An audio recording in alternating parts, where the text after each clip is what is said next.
Committee Room 8, Sound.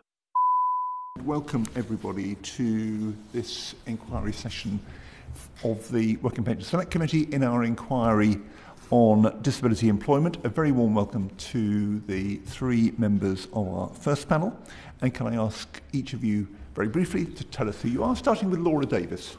Thank you very much. Thank you very much for inviting me to be here today. So I'm Laura Davis. I'm the Chief Executive of the British Association for Supported Employment. We are a national members charity with around 350 members across the UK that are all supporting disabled, neurodivergent and disadvantaged people into good careers. Thank you very much. Professor Kim Hoque. Hi, I'm Kim Hoque. I'm Professor of Human Resource Management at King's Business School. I'm also a founder member of Disability at Work and a founder member of the Disability Employment Charter. Thank you very much. And Nick Murray. Oh, thank you for inviting me today. I'm Nick Murray. I'm the Policy Manager at Leonard, Cheshire. We're a disability charity who support disabled people to live and work as independently as they choose. We're also a founding member of the Disability Employment Charter. Thank you all very much for being with us. So let me put the first question to you.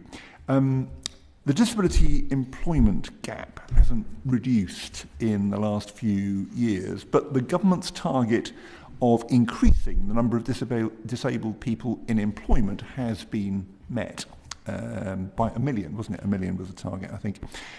What is your assessment of progress on disability employment? Are we making progress or not? And what do you think the government's new target, and they've said they are going to introduce a new one, what do you think the new target ought to be? I'll put that question to each of you, starting with Professor Hoque. Okay, thank you very much. So, yeah, the 1 million target, as you rightly say, has been met. But I think we've got to put that in a context in terms of an increase in terms of the percentage of the working population in the UK that's disabled, which has increased dramatically from 2013, from about 16% up to 24% now. I think the target, we estimated in 2022 that I think 1.3 million additional new jobs have been created at that point, from the point at which the target was originally set, which was 2017. But that 1.3 million, you've got to set against a growth in 1.9 million in terms of the number of disabled people within the labour market. So set against that progress doesn't actually look quite so impressive. I think you've also got to look at the composition of the stock of disabled people in the UK as well, because what we've seen there, particularly up until the start of the pandemic, a lot of the growth in terms of the number of disabled people in the labour market was probably due as much to a growth in functional impairment to matters such as whether or not people recognised disability, whether or not they understood the notion of disability, these sorts of social factors around sort of acceptability in terms of the notion of reporting yourself as disabled. So that meant that a lot of people who were reporting themselves as or identifying as disabled in 2020, 2019, 2020, people with the same sort of condition 10 years earlier probably wouldn't have identified as disabled. And that meant you've got a lot of people in the labour market who, and these are people that have probably got functional conditions that are less likely to be activity limiting, meaning they're more likely to be closer to the labour market and more likely to be in work. And of course, all of these people will have contributed towards the government overall headcount, contributing to the 1 million target. And thoughts about what the next target ought to be? Yeah, I think that if the government sets another numerical target, that will suggest that they've not been listening to what everybody has said about the fact that a numerical target doesn't really demonstrate progress. Of course, despite the fact the numerical target has been met, the disability employment gap, the relative measure in terms of the percentage of disabled and non-disabled people that are in work, has not changed since the middle of 2019. And that's really the relative measure of disadvantage. If they set another target, that target should be focused on the relative measure, in other words, the disability employment gap, and not a numerical target in terms of the number of disabled people in work. I think beyond that, there are actually other things that they could focus on in terms of setting a target, which would include things like the pay gap.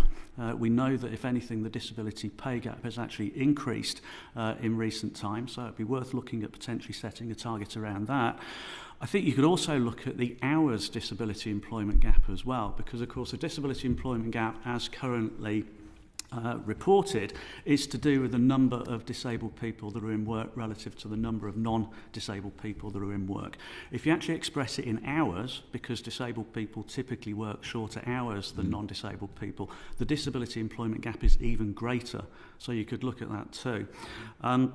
There's an argument as well to look at specific conditions. So if you look at mental health conditions, for example, we know that the disability employment gap there is significantly larger, so it's worth monitoring that and potentially having a target on it. The same for people with learning disabilities too. And something else my Disability at Work colleagues Melanie Jones and Vicky Wass have advocated for is having targets for in-work experience as well. So we know that there are disability gaps in terms of disabled and non-disabled people that are in work, in terms of things like contentment, job-related well-being, job satisfaction. And these are really important drivers in terms of whether or not people stay in work or otherwise. So actually monitoring that and seeing whether or not those disability gaps in the experience of work over time are reducing is also something that would be well worth monitoring, measuring and potentially setting targets on.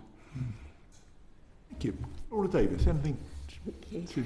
I don't have much more to add to Professor Kim Hoque. However, I think just that point about nuance is really important.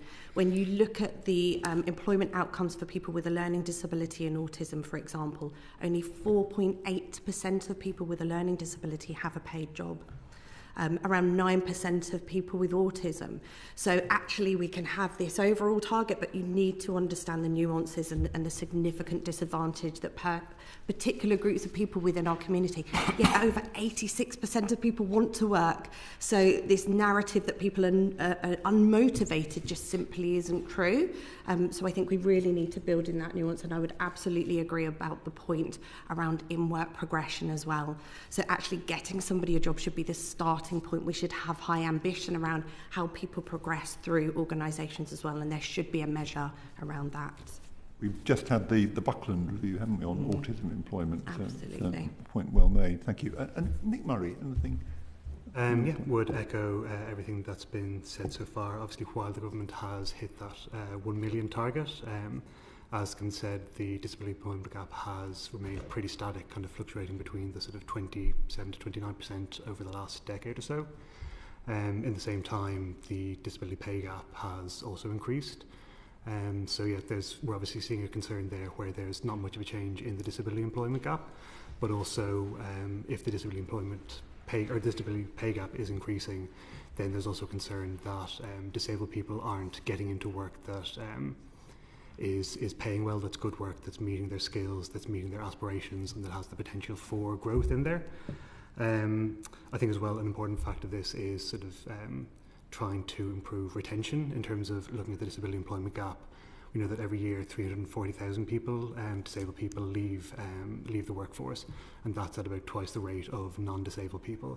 So I think trying to look at that alongside trying to improve people moving into work is an important part of that, and something that any measure could look at as well. Thank you. Desmond Swain.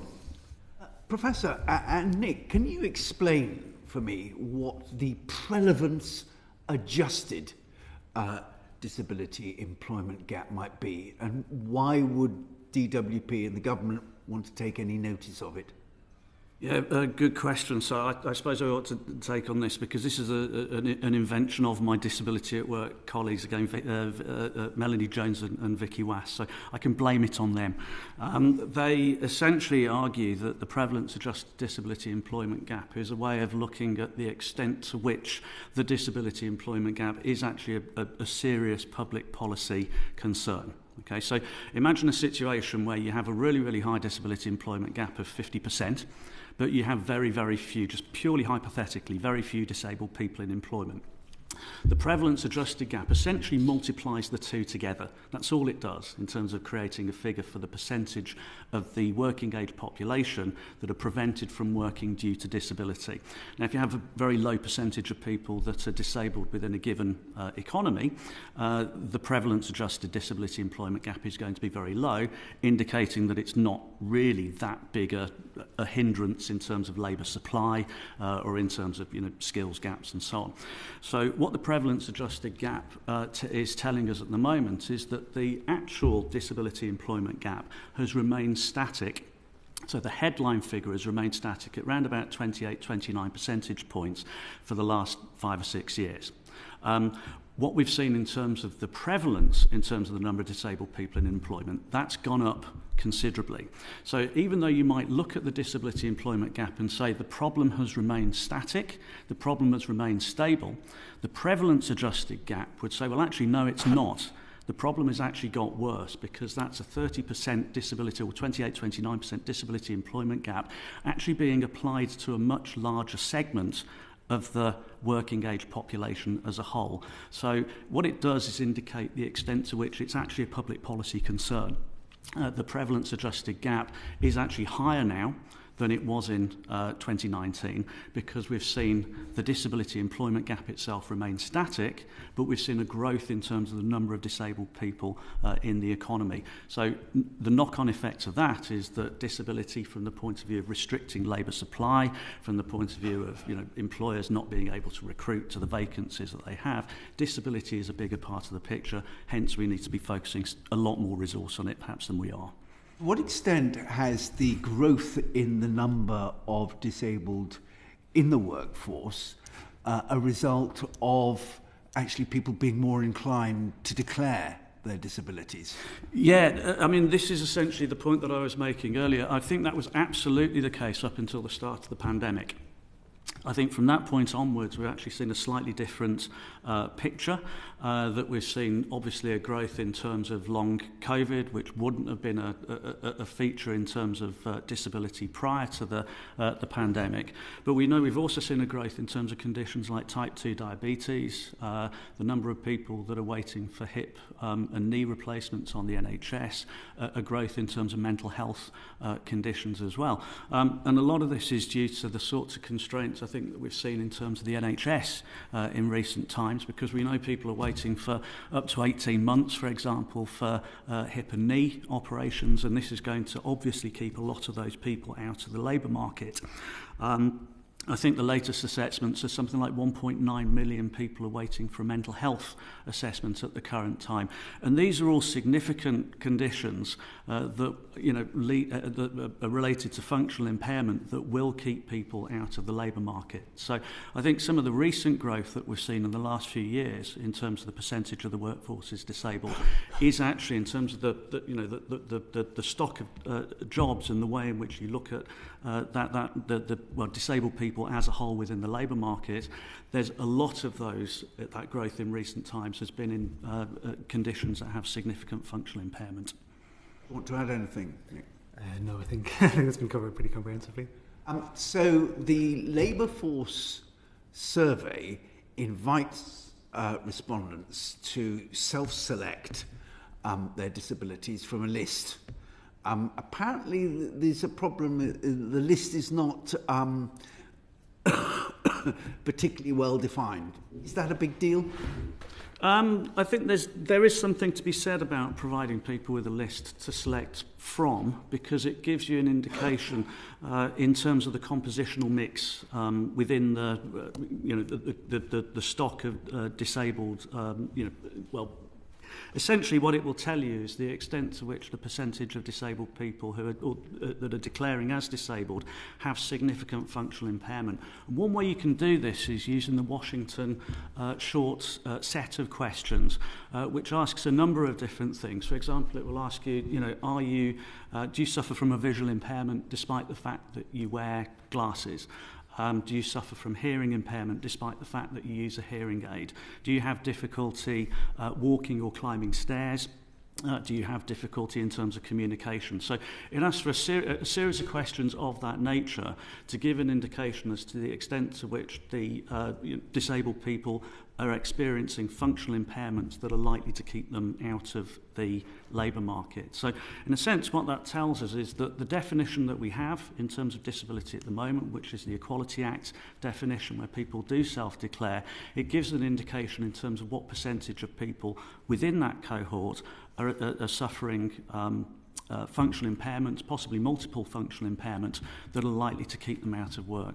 So, of course, the greater the functional impairment, the more negative the likely impact from the point of view of labour market outcomes. Can I just check the prevalence adjusted disability employment gap figure? Is it a number of people rather than percentage points? It's a percentage figure. So it's the figure that you get is the percentage of people in the labour market as a whole that are prevented from working by disability. Right. Okay, understand. Thank you. Nigel Mills.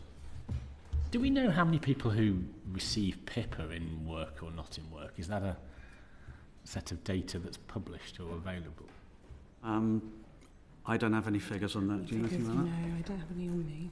That would just be interesting, the ones that the department have assessed and believed to have a disability, how many of those are in work, and is that static or increasing, would be, I suppose, a different data set to a survey, wouldn't it? I mean, it would just, I guess it might be arguably more reliable, but I'm intrigued. And you haven't tried to get that data, because I assume the department know, because they know from a national insurance number whether this person's got an RTI feed or not, so they could presumably work that out if they chose to use one of their thousands of researchers to press the computer in that way or something. What do you think we could get the disability employment gap down to? I mean, clearly it will never be zero, will it? Because there'll be some people who are just not able to work, who presumably will stay in that number. So, I mean, what should in an ideal world, what would the number be? Yeah, oh boy, that's a difficult question. I mean, obviously, we would like to see it lower than it is. It was on a downward trajectory to an extent for quite some time. The government's actually set a target in 2015 of reducing the disability employment gap by half, or halving it by 2020. Phenomenally ambitious target. We actually estimated round about the time the target was set, that it would actually take until I think about 2063 or 2064 at current trend rates in order to halve the disability employment gap. So, I think there are measures that could be put into place that would reduce it. What it would reduce it to is anybody's guess. This is the whole point, really, of the Disability Employment Charter, is essentially to say, look, there are measures that governments can put into place that will, focusing specifically on the demand side, focusing specifically on employers, what can be done to get employers to engage more readily with the disability employment agenda, what can be done to support, encourage, and to an extent require employers to up their game in terms of the way in which they employ disabled people. And that's a really big part of the picture in terms of addressing the disability employment gap. I mean, I think, we can do what we want, and there's some great measures, there's great work that BASE do, for example, in terms of supply-side measures, supporting disabled people into work. But unless we actually focus on employers as well, from the point of view of saying, look, what are the barriers that need to be broken down in the workplace? What are the attitudes of employers towards employing disabled people and so on? Until that's addressed, in a sense, you can do what you want on the supply side unless employers are actually more open to the idea of employing disabled people in greater numbers. It's just not going to work. So if we are going to reduce, so I'm not really answering in terms of a specific figure, talking more about how you would get there, but my hope is that these sorts of measures put into place would help to reduce the disability employment gap significantly. Do you think that all these people who are now self-assessing that they have a disability, are they telling their employer that they've got one? I mean, if you asked employers, would they think they're employing more disabled people? Do they think they are, or is it kind of, I just daren't tell my employer in case it somehow hurts me? So this is about declaration, isn't it, really? So I think, yeah, there is still an issue in terms of people not wanting to tell their employer that they are disabled because they're worried about what the career implications of that will be. I mean, interestingly, if you look, for example, at the NHS for the Workforce Disability Employment Standard that they have, where they collect metrics very, very carefully from all NHS trusts are asked to report these figures. I think they say that something like 17 or 18% of employees within the NHS declare a disability when it's an anonymous staff survey. But in terms of actual declaration rates to the NHS's HR function and to the HR records, it's around about 4 or 5%. Okay, so that gives you an indication in terms of what the declaration to employers is relative to what the actual figure is. So mandatory workforce reporting might give us some pretty rubbish information if we're not careful. Yeah, well, I disagree with that, actually. I think that what it will do is actually give you a figure across employers, because all employers are going to suffer the same issue from the point of view of disclosure. So it's still going to give you a relative figure across it. It's probably going to be lower for all employers than it possibly should be, but if it's relatively lower for all employers, you're still going to be identifying the employers that are actually doing better and the ones that are doing worse in terms of the way that they employ disabled people.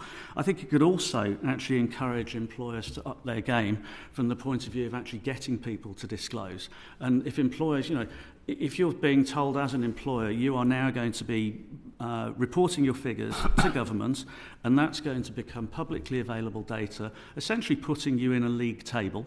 Employers love league tables if they're at the top. They hate league tables if they're in the relegation zone.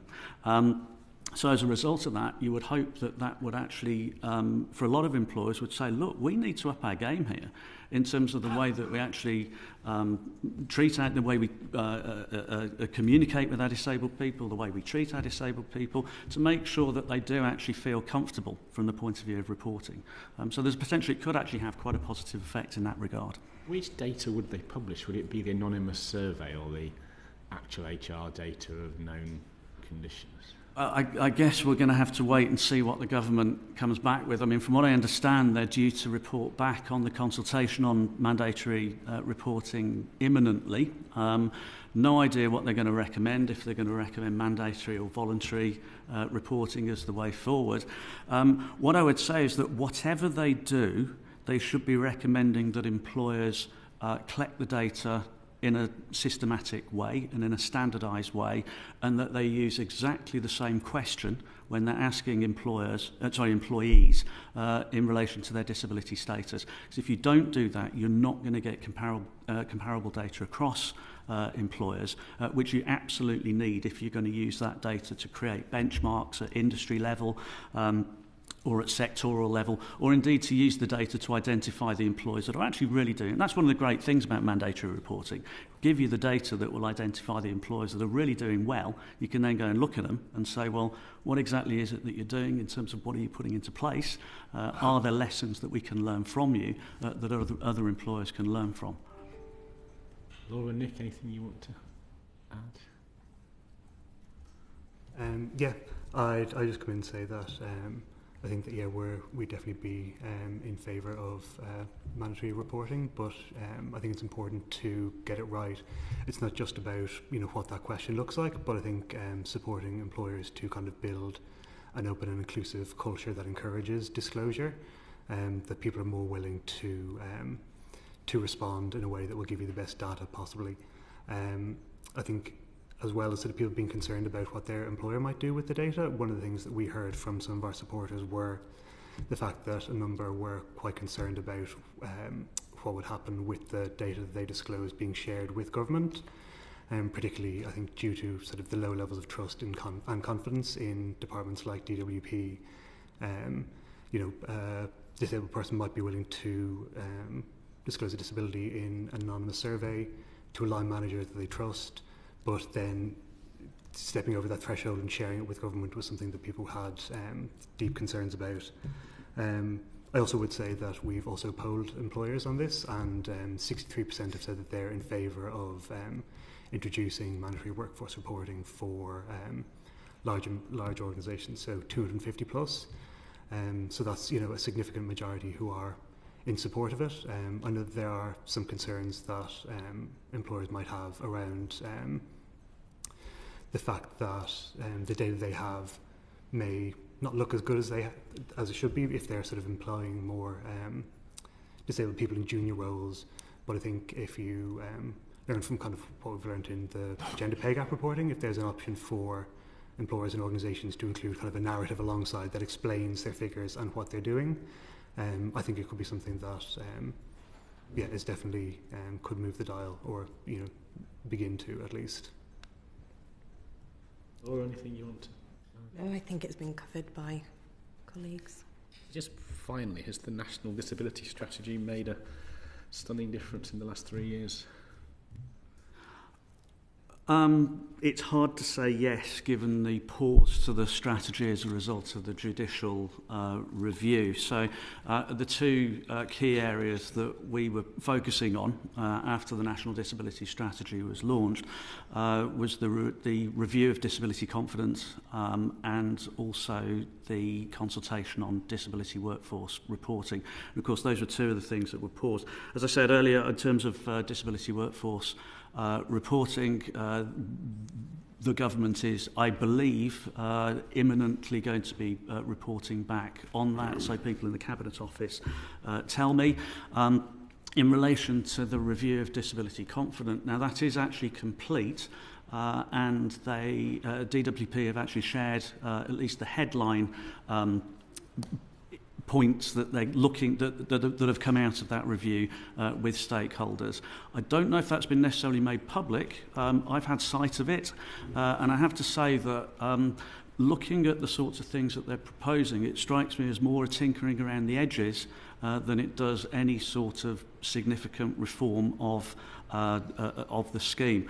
I mean, one of the big things that people have called for in relation to disability confidence is to move away from the assessment criteria, focusing on the sorts of policies and practices that employers put into place and focusing more on the outcomes that they actually achieve. So, for example, disability confident level 2 and level 3 employers, it's argued by the Disability Employment Charter, by other organisations as well. Centre for Social Justice made this point as well in their report in 2021, that what we should be doing is saying, well, look, if you're not meeting a certain threshold target in terms of the percentage of your workforce that's disabled at level 2 and at level 3, you really shouldn't be calling yourself a disability confident employer.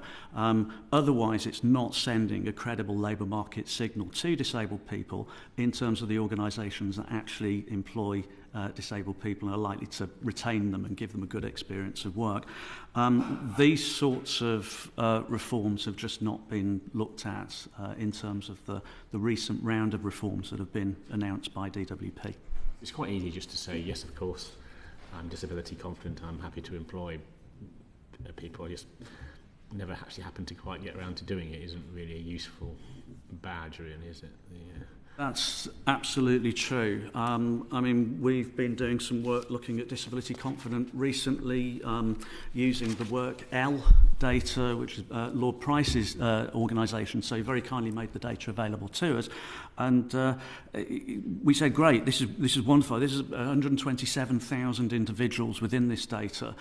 We can what we've done is merge into that data the disability confidence status of the organisations that people within the survey are working within, and we could look at level 1, level 2, level 3 separately, giving us a pretty unique opportunity to explore the disability employment outcomes that disability confidence actually achieves. And what we find is that the percentage of the workforce that is disabled is barely any different in disability confident organisations than non-disability confident organisations. At level 1, there is absolutely no difference, and that's a worry because 75% of organisations in disability confidence are at level 1. Level 2, there's a slight difference, but that difference only holds in the private and not the public sector.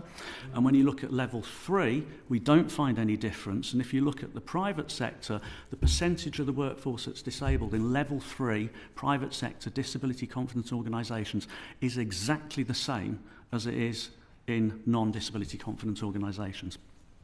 We go on and we look at disabled people's experience of work in disability-confident organisations as well, so their work-related well-being, their fairness perceptions, their job satisfaction, and again we find absolutely no difference between disability-confident and non-disability confidence organisations in terms of disabled people's ratings on those sorts of measures. Disabled people are no better off in disability confidence organisations in relation to those types of outcomes than in non-disability confidence organisations. So really quite a worrying set of figures. I mean, the government has obviously promoted disability confident very heavily. It sought to increase the number of organisations signing up to the scheme.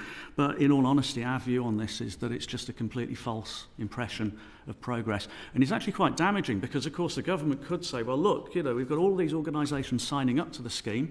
We don't need to legislate. We don't need to do anything more interventionist because employers are doing it voluntarily. But as I've said to people recently, we could get the entire country signed up to disability confidence, and in my view, it's not going to do anything to improve disabled people's employment outcomes. Actually, just finally, what you're saying is that the higher levels are just which HR function wants the badge and they're prepared to jump through the hoops. It's not actually because they're changing their workplace in any noticeable way. Absolutely, and I've had large employers, Laura, I'm sure you've heard this as well, but I've had large employers say to me that, well, I've just gone through my level 3 certification, and to be honest, it wasn't, because there is the peer review element at level 3, so it is a bit of a step up from level 2. And I say it's not that difficult to get. Thank you. On the disability employment gap, do we know how other countries are getting on? We do, and it does vary quite significantly across Europe. Some of the figures, they're quite old now, just off the top of my head, the figures that I recall seeing, again, this is from my Disability at Work colleague, Melanie Jones, who wrote a report on this a little while ago. The disability employment gap, for example, in Luxembourg is actually very, very low. Quite why that's the case, I'm not 100% sure. What do you mean very, very low? How low? I think it's in single digit. Oh, really? Less than 10? Figures, okay. yeah. Okay. I can dig that. I'll send it over to the committee if you want. I'll dig that report out and send it over. Yeah. Thank you. David Linden. Thank you very much, Chair. On the 19th of April, the Prime Minister made a pretty major speech, and there'll be different political views about it. But I think that we would all probably acknowledge that we have got into this debate about this sick note culture that some people describe it as. So I want to talk a little bit about the kind of carrot and stick approach, because the government's expanding employment support for disabled people, but doing so with tougher sanctions. I wonder if the panel could just elaborate a bit further about what impact this will have on the rate of disabled people actually moving into employment. In short, does threatening people to punish them with a sanction, does it work? And maybe we'll start with Ms Davis. Thank you. I'll leave colleagues to kind of give the statistics around this. However, within the supported employment model, which is what I represent, the evidence shows that building aspiration and hope are the most effective ways of engaging people into the employment market. Actually, what we see for people is the more you talk about sanctioning, the more you drive behaviours of people trying to hang on to what they've got. Actually, nobody can achieve anything from a position of fear. And so we've seen a significant number of people calling us since the announcements, actually becoming further entrenched in terms of that position of being really scared to think about employment. So we know that from the international evidence base that the most effective way of supporting people into work is about raising aspiration, about promoting good quality careers. So it isn't just about any old job, it's about the right job that's going to work for that person in terms of their dreams, aspirations, strengths, talents, but are also going to meet the needs of an employer. So actually we think that it will further drive some of the most vulnerable people even further away from the labour market rather than actually bringing them closer. So just to be clear, you think that, I appreciate that we're coming towards an election and clearly there's a adaptation in terms of language that's being used, but would it be your view that the Prime Minister's speech on the 19th of April has actually done more to hinder getting disabled people into work rather than help that?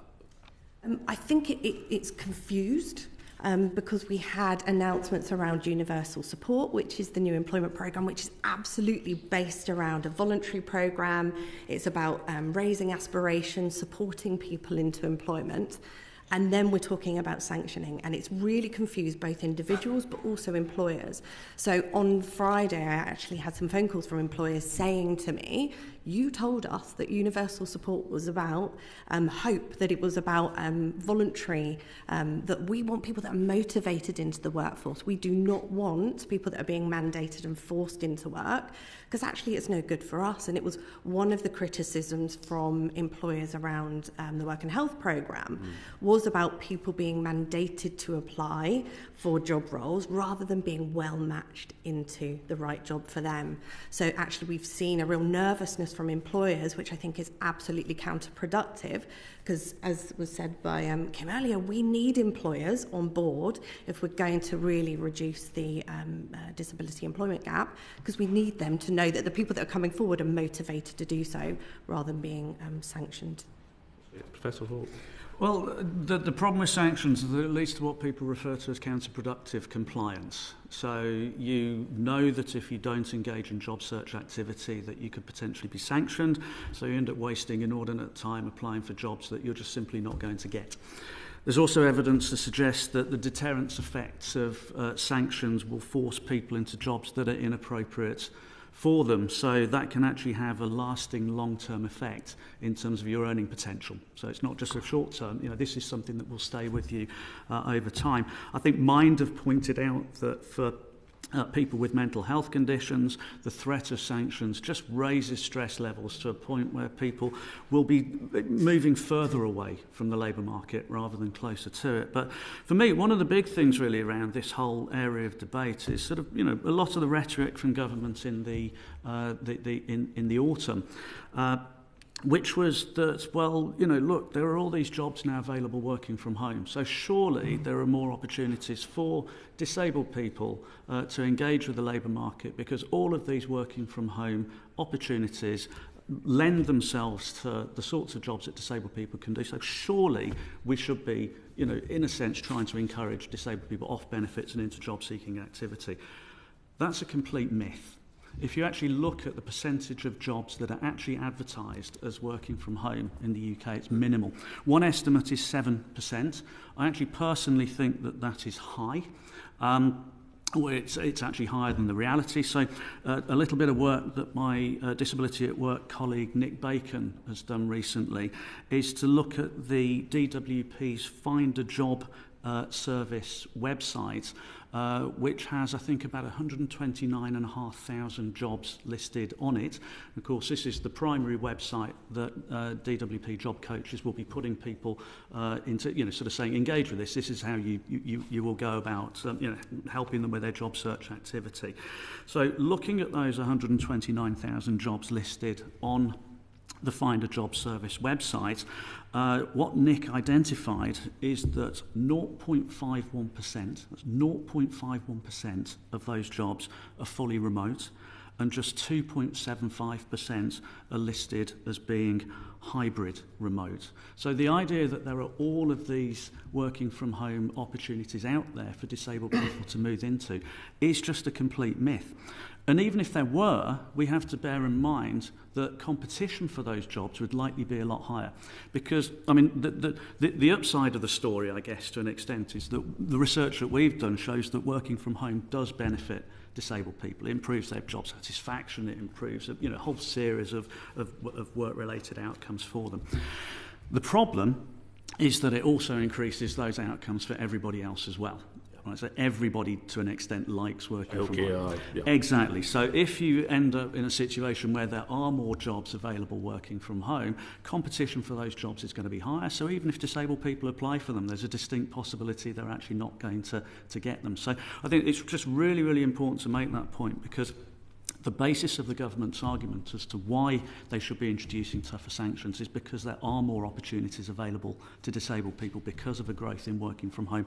That argument, to my mind, is just completely false. Mr. Murray, do you have anything you wish to add? I think picking up and sort of building on that, I know we're also aware in terms of the prevalence and rates of disabled people in in certain sectors. I think they're definitely overrepresented in sectors where there isn't home working, or where that wouldn't be available for them if they're going for jobs based on the experience they have. So, retail sector, health and social care sector, things like that. But I think, going back to the main point around sanctions and some of the rhetoric that sort of surrounded them recently, I think at Leonard Cheshire and also the Disability Benefits Consortium, where I sit in the steering group of, I think, we sort of unequivocally reject this, negative sort of scapegoating of disabled people that's been going on recently. I think, it's clear that sanctions are counterproductive, that they're not helping move disabled people closer to the labour market. If any case, might be moving them further away. I think someone mentioned fear. There's definitely a case of, there being sort of a fear factor, and that being a real issue for disabled people. But I think also as well, one thing I'd like to bring up is the fact that that 95% of sanctions arise as a result of failing to attend mandatory interviews. And some of the research that we've done with disabled people of their experience at attending job centres, we asked them about making requests for reasonable adjustments. Over a third said they weren't even aware that they could make reasonable adjustments. 18% said they didn't feel confident enough to do so. And among those who did, a third didn't have their reasonable adjustments provided, and a further third said that only some of the reasonable adjustments were provided some of the time. So if you're looking at the main reason that people are being sanctioned is for failing to attend, and that in the majority of cases when people make requests for reasonable adjustments, which are often sort of changing times, having it in a private room so they can discuss things that might be difficult for them, those requests aren't being fulfilled. So you're just further setting up barriers for people to even attend interviews, never mind to be moving into work. Okay, that's very helpful, thank you. I want to touch now on the reforms to the work capability assessment, and whether that will help more people in finding work. Do you have any particular views on that? And if anybody has any bright ideas, feel free to. You need to go first. Nothing particularly, but I think it's well, we're aware of sort of lots of the existing issues with the WCA. We're still kind of a bit concerned with some of the reforms that are coming. I think with everything that the DWP often announces, that there is it's often kind of sometimes a game of snake and ladders and a complex sort of balance of gainers and losers. But I think we're a bit too concerned with these reforms, at the scale of the potential losers, opening up people to work search requirements that may not be suitable for them. And I know that the potential outcomes in terms of estimates of helping people into work, I think the Office for Budget Responsibilities said whatever the figure has is incredibly low relative to the amount of people who are going to be opened up to work search requirements based on the changes to the WCA. Okay. Can I ask you about disability employment advisors? What difference do they make? Are there enough of them? How many of them are disabled themselves? So I don't know the answer to how many disability employment advisors are disabled. I think there are not enough of them. Is what we would definitely hear from disabled job seekers who are going in and are often being kind of supported by more generic work coaches who don't have the specialism or the expertise or understand the nuances of how you support a disabled person into employment. And again, understanding, we talk about disabled people, but within that, the experiences and the barriers that people face can be similar, but they can also ADHD, absolutely, autism. and exactly. And so this kind of idea that you can be an expert in one thing just simply isn't there. So I think what we're definitely hearing from people is that specialism that used to exist when we had a disability employment advisor that held the caseload in every job centre is missing, and has definitely created a gap in terms of people feeling heard and understood in terms of their employment journey. I was going to say, just in terms of the numbers, I know that they've risen by 2/3 in the last year, but I think that's only On what base level? I know they definitely fell by 1/3 over the first year of the pandemic, and even now, it's not clear that they are there in sort of sufficient numbers in terms of thinking about sort of the caseloads that job centres are seeing and the support that work coaches might need. I know that the union PCS have shared concerns about overwork and understaffing in the DWP's job centre network, and I think they've said that across the network they're 20% understaffed. So yeah, I think with an increasing caseload and as we're seeing in the increasing prevalence of disability with people needing more sort of complex, tailored support, I'd say definitely that while it's positive, there's been an increase in the number of disability employment advisors. I think you're starting from a very low base and it's definitely lower than what it should be. Okay, thank you. Ms Davis, can I come on to ask about supported employment? You discussed this earlier on. For people who are not familiar, what is supported employment? So supported employment is an internationally evidence-based model that supports disabled, neurodivergent and disadvantaged people into good quality careers. It's got a real rich set of values that underpin it. One of high aspiration. I believe that anybody can work with the right job and the right support as long as they are motivated to do so, and we have to unpick what motivation looks like. I wouldn't be motivated if somebody only gave me one option of work, for example. It's based on a 5-stage model. So the first stage is around engagement, so it's proactively engaging and raising aspiration in communities. We then go through a process called vocational profiling, which is where you build a really rich picture of that individual and everything about them. So it's beyond tell me what job you want to do. It's let me get to know everything about your strengths, the potential barriers. You then proactively go out and work with employers, and I think it's a really important part of the model is that it's not just focused on the job seeker, it's focused on employers and going out and understanding their business needs. In my experience, having worked in this sector for a very long time, employers need significantly more support quite often than individuals to understand the how do you make a workplace inclusive. So going out with employers and completing something called a job analysis, which is that really rich picture of that business and knowing everything about them. And you then take those two tools and you match together, so that stage is around matching. So again, it's about the right person into the right job, and that includes the right workplace culture. So you can have somebody that could do the job in 2 different places, but one work culture they would flourish and another they wouldn't. And that's for the employer too. And then the final stage is about in-work support, so actually having qualified job coaches that work alongside disabled, neurodivergent and disadvantaged people in the workplace, helping to break those barriers down, layer up skills and support that person to be as independent as possible, to unpick those challenges that come up with an employer that in those first few months that could risk somebody dipping back out of the labour market and make sure they stay there. And then it really focuses on career progression. So it moves beyond that, aren't we all wonderful that we've got somebody a job? It's then a plan about how do we make sure that somebody can have aspiration and move through the organisation and have the same career development opportunities that other people have. I won't go in too much to the in-work employment support because I know that my colleague, Ms Haxby, will maybe come on to that a bit more. Would you say that the majority of employment support is commissioned locally by local authorities or nationally via government schemes such as universal support?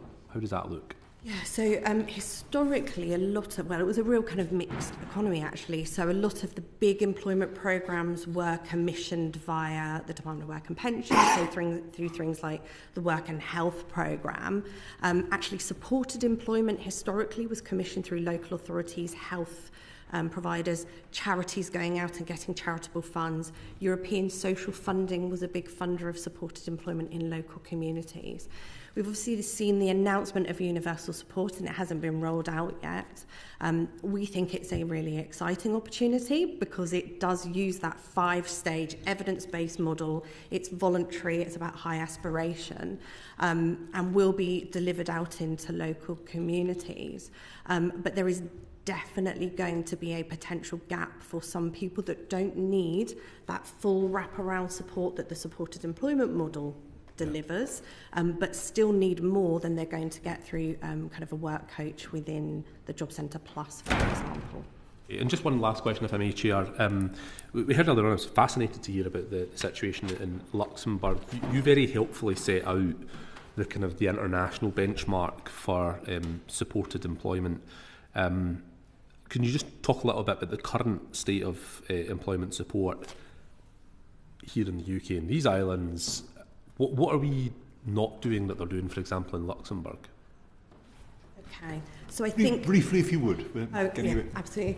I think in terms of supported employment, actually, across the UK, we've got some of the strongest supported employment. I think it's about having sustainable funding is part of the challenge that across the UK, it's quite often been partly funded through local authority, partly funded through health, people having to go out and get charitable funding, and then that makes it incredibly difficult to put the investment needed into good quality training. We know trained job coaches lead to better outcomes for disabled people, but quite often providers simply don't have the sustainable funding to be able to invest in training for their staff. Thank you. I appreciate it. Thank you very much indeed. Selene Saxby. Thank you and good morning. The Back to Work plan includes an expansion of government employment support for disabled people. What is your assessment of the overall provision and rollout of this support? I don't know, who'd like to go first? Nick? Yeah, sure. I think, and we've touched on it a bit before, that while there are definitely some benefits in the scheme, I think the focus on sort of conditionality sanctions that sort of come alongside that is something that's I think has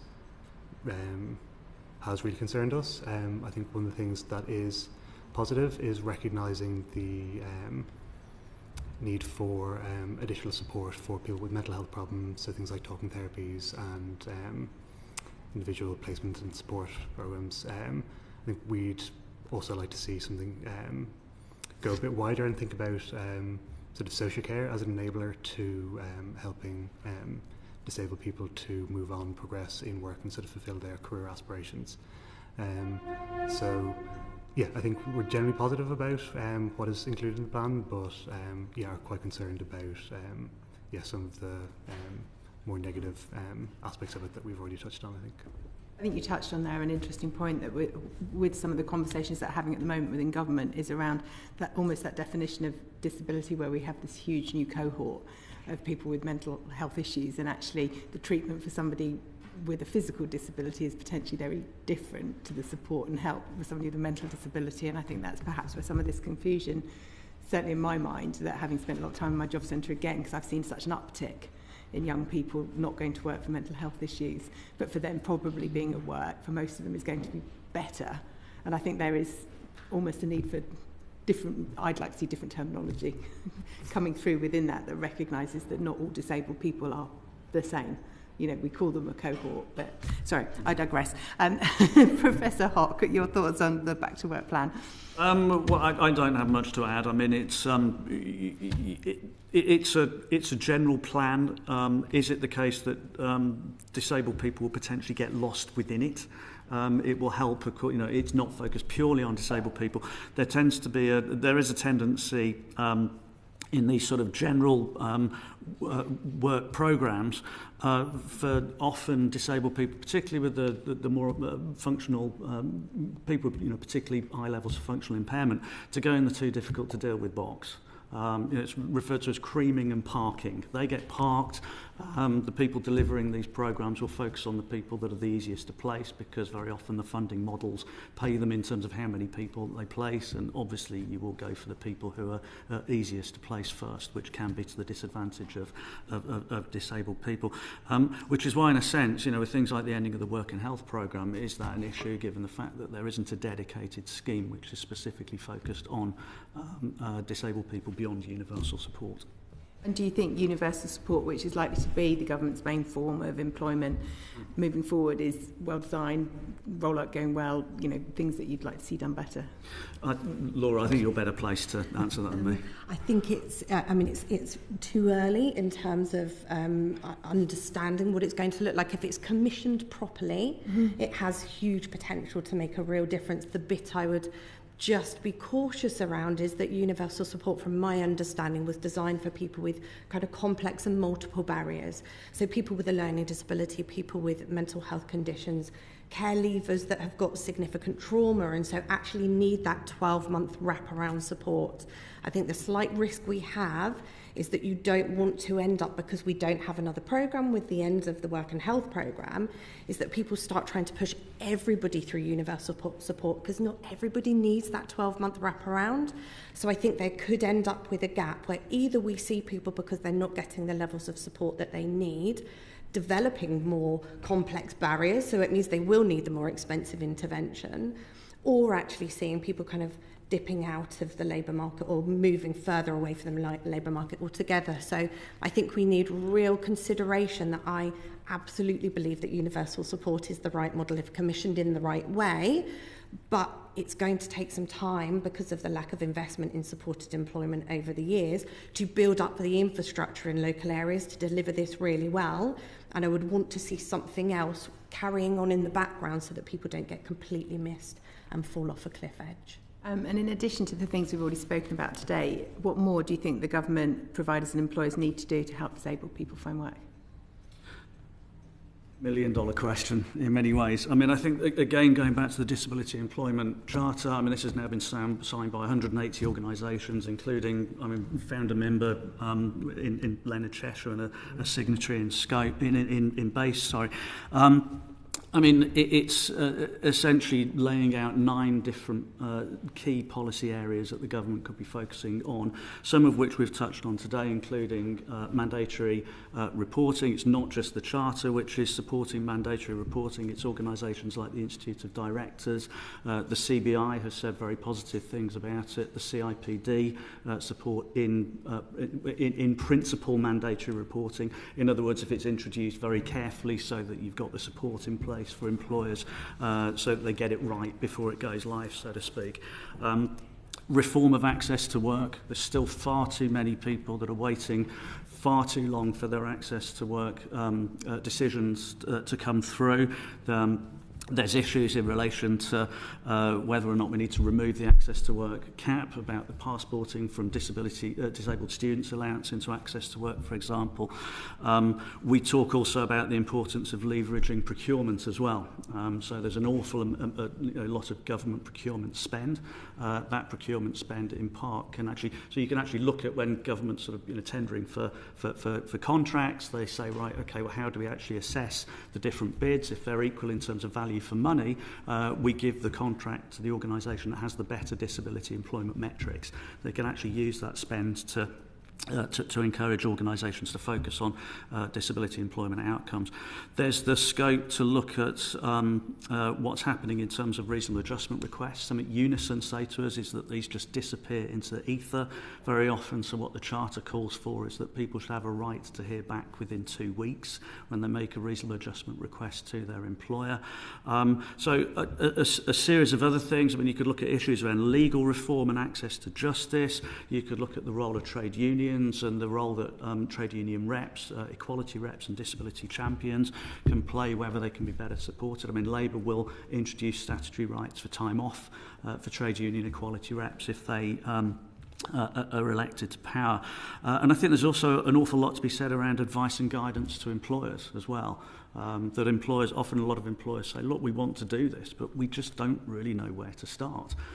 Where do we go to for support? Where do we go for guidance? And making that more apparent and obvious, both to disabled people themselves and to employers, would be helpful. So that's just a very brief run through of some of the areas that the Disability Employment Charter covers. And like I say, I mean, the level of support both from employers, from the trade union movement, from the charity sector, from disabled people's organisations for those measures, and also the fact that Vicky Foxcroft is very aware of the Charter and has responded very positively to it, not least to Stephen in the event that you sponsored in December that Unison organised. Vicky Foxcroft gave the keynote address there, ran through several areas of the Disability Employment Charter in relation to things like mandatory reporting, time off equality reps and so on, and basically said that if a Labour government is elected to power, it would be implementing those policies, which was great to hear. Because we would be strong advocates and strong supporters, obviously, of that happening. And I think, whilst that all sounds very lovely in an urban environment, where I am, we have a lot of very small employers who have no union representation, and some of these proposed reforms, frankly, mean that small businesses will be going out of business. So I think there's some real downsides to some of what's being proposed, but also that small businesses are much more able to make adaptations in many circumstances than some of the larger employers that you're talking about. So looking at in-work support, where I am in North Devon, we have swathes of employers who have undertaken the disability confident training because they have a huge number of vacancies, and we do have a higher number of disabled people locally than we should do statistically. So I think there is a real drive from employers, but obviously your experiences are different to my own, but how willing are you finding that employers are to make reasonable adjustments for disabled applicants and employees? Well, again, that's a really interesting question, and I'm not sure there's any specific evidence that focuses directly on the issue of reasonable adjustments, but work that we've done in the past has looked at the so-called empty shell nature of disability employment policies generally. So if you look, for example, the research that we've done, for example, looking at the Workplace Employment Relations Study, which is nationally representative government data, shows that about 61% of organisations have a formal written statement saying that they are a good, that they are a disability they're an equal opportunities employer from the point of view of disability. When you actually look at the practices they have in place to underpin that, very often they're very low. So just 16% monitor recruitment and selection by disability. Some of the other key figures are that just 7% monitor promotions by disability, just 3% review pay rates by disability. So we actually estimate that about 35% of workplaces with a formal disability equality statement actually don't have any supporting disability equality practices in place at all. So they say that they're doing all the right things, but when you actually lift the lid on that policy to look at what they're actually doing as a matter of substance, very often they're doing very little indeed. Now, I would wager that organisations that fall into that category are also not going to be giving a great deal from the point of view of reasonable adjustments either. That's exactly the experience I was saying earlier about Unison, that they say that very often their members will make reasonable adjustment requests and they just disappear into the ether. They just don't hear back from the employer, hence the demand for a 2-week time period for people to hear back on reasonable adjustments requests. In terms of why employers aren't doing it, in my view, I think there's an awful lot of employers who won't say this because it's not the politically correct thing to say. But they will essentially, I think, a lot of them still think that if you employ disabled people in larger numbers, that this is going to have negative impacts in terms of your productivity. It's going to have a negative impact in terms of financial performance because obviously there's costs associated with making reasonable adjustments. Again, the research that we've done looking at this suggests that that is just not the case. That when you look at organisations that employ disabled people in larger numbers, there's no evidence that they have poorer financial performance, that they have lower productivity, that they've got higher labour turnover rates or they've got higher absence rates. In fact, going back to what you were saying about SMEs, if anything, the research that we've done in SMEs suggests that financial performance is actually better in organisation, in SMEs that employ disabled people in large numbers. Now, I remember Philip Hammond back in 2019, I think it was, actually sort of when he was asked about why do we have slow productivity growth in the UK, one of the arguments that he gave was that, well, we've got more disabled people in employment and this is going to act as a drag on productivity.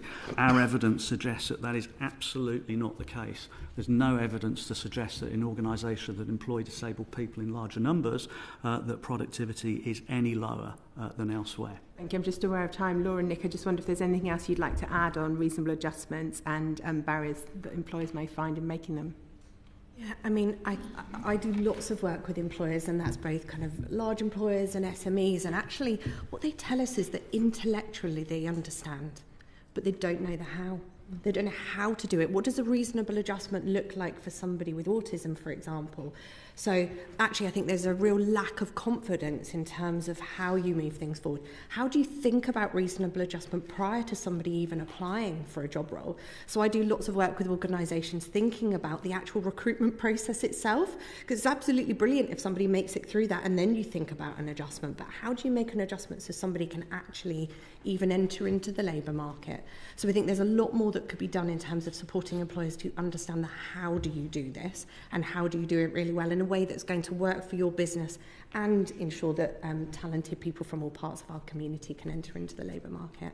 I think a big bit is around access to work. I'm very aware of time, but we have got some recommendations that I can share with the committee around actual practical things that could be done within the access to work system to make it fairer and to ensure that people have better access to the right support to enable them to kind of enter but also sustain jobs within the labour market. So it would be very helpful to have that come through, wouldn't it? I need to hand back, but thank you all very much. Thank you, Jeff. And Neil had a Just very a quick follow-up to Laura's point there. Who should be that source of support for employers? I mean, I used to work at Disability Rights Commission, and 150,000 calls a year. Some were employers asking, how do we do this? Where can we find help? Is it you? Is it something DWP should fund access to work or you to do, or do itself? Yeah, so, I mean, at the moment, it's a real mixed economy in terms of how that support is being delivered. And I think it would be great to have a place where organisations can go to almost have like a repository of where do you go to for support. But I think it needs to be really practical support. So in my experience, there's been lots of guides that have been put together that are absolutely brilliant. You know, the CIPD have got some amazing guides, but it doesn't bring it to life about how do you actually do this. So I think there is amazing work happening within the charitable sector that actually DWP could learn from in terms of how you go out and support employers. Thank you very much. Nigel Mills. I think we've looked at access to work various times over the years, but how's it working now? Has it got better? Is there more awareness, or is it still the same as it's probably been for a while? There's still a problem in terms of a lack of awareness. Awful lot of people, the evidence suggests that an awful lot of organisations and disabled people themselves are just not sufficiently familiar with it. To my mind, from what I can see, the main problem with access to work at the moment is just simply the amount of time it's taking for people to hear about their access to work applications. This is something which is just simply a resource issue. If there was more resource put in order to actually be able to look at those applications and make those assessments, then that would help significantly. I think beyond that, I mean, there's some things that I mentioned earlier. I think removing the access to work support cap would be helpful for certain groups of disabled people, giving people a right to an indicative access to work award. So you don't go along and get the job and then apply for access to work. You've got an indication in terms of whether or not you would be successful were you to apply. Passports as well, so moving from one job to another at the moment, that's something that's quite difficult to do. That's being piloted, isn't it, I think? The passport. Yeah. Does that seem to be working? Does the pilot seem to be working?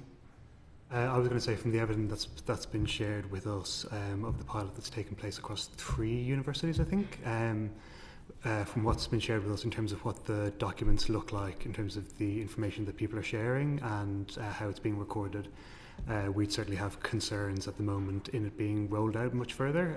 We're definitely supportive of adjustment passports, but it seems like there's definitely a bit more learning that could be done in the trials that's taken place so far.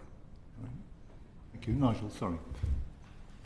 I think the Laura or Nick have got any comments on? Yeah, I mean, I think the first thing to say is that access to work is the envy of lots of our colleagues that work across Europe. So we're part of so I think it's something we really need to kind of hold on to. But is it working at the moment? No. We're hearing of people that are having to wait, for months before they can actually access the support or the equipment that they need. We've got member organisations that are owed, hundreds of thousands of pounds in terms of processing claims, and actually when you're a small provider, that can be the difference between you continuing to support disabled people into the workplace or not. We know that it isn't just about bringing in additional resource, it's bringing in additional resource that understands how to support and overcome the barriers for disabled people. So it's bringing in people, but making sure that they're trained efficiently. One of the things that we've really advocated for is actually having named advisors. So when I first started in the supported employment world, I had a named advisor that I could have a conversation with, and actually it really sped up the process of end-to-end of going through that claim. It also prevents people from putting in for more of a claim than they actually need because they can't bear the idea of having to go through it again. I think actually looking at the rates that we're paying for things like qualified job coaches. That really needs to be explored so that we're looking at quality, not just quantity. So I think there are lots of things that we could do that could actually improve the efficiency, and also making sure that the right support is getting through to the right people. Okay. Thank you very much. We've heard that the applications for access to work is being digitised. Are you seeing any change in that, or any improvements arising from that? What would you say? I mean, I think it has to be. I mean, one of I think there was a lot of learning from the pandemic when people were still being asked to submit their access to, claims on paper, which required a physical signature at a time when people just couldn't get that physical signature because they just, it just wasn't, feasible. So, around those sorts of issues. I mean, I'd like to think that it's improving things. I've not seen anything that I would consider to be substantive data or evidence on it, but let's say hopeful. Understood. Okay, well, thank you. Oh, sorry, Laura. I was going to say, I could share that actually what we're seeing is that providers are still having to do everything paper-based, and it really does slow the system down. So again, another recommendation we would make is when you're thinking about the partnership of people that are supporting somebody into employment, actually it's really important that the provider can also be part of that conversation with access to work, because you'll prevent people from getting equipment that they don't necessarily need, for example, but you're also speed up the process. Thank you. Lots of great recommendations, but the government also said it would trial access to work and apprenticeships, and any discernible success in that area, and would you like to see that extended in a genuine way to make sure disabled people can access all training and apprenticeship opportunities? Yeah, I mean, we've certainly seen access to work being trialled within supported internships, which are an evidence-based model, again, for supporting young people with education healthcare plans into work. And it has shown some real success in terms of being able to make sure. So we would extend it out to training, where, again, there's an evidence base that is supporting people into good jobs. Okay, thank you. Concluding our questions too, then Nick, the points you were just making about experience of the access to work passport pilots, if you were able to send us an email, and indeed if any of the witnesses come up with further thoughts after the session and you're able to email us with those, we'd be grateful. But particularly I'd be interested to see what's happening in those pilots and your experience of those, and if you're able to email that through to us, that would be very helpful. Thank you all very much indeed for a very interesting session. That concludes our first panel. Order. Thank you. The proceeding is currently suspended.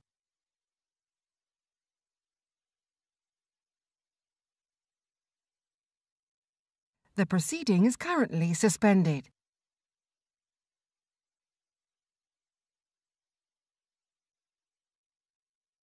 The proceeding is currently suspended.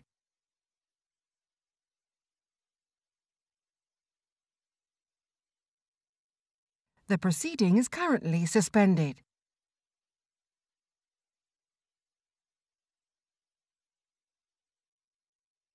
The proceeding is currently suspended.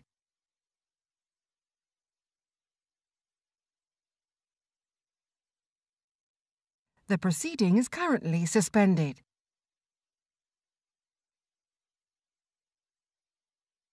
The proceeding is currently suspended.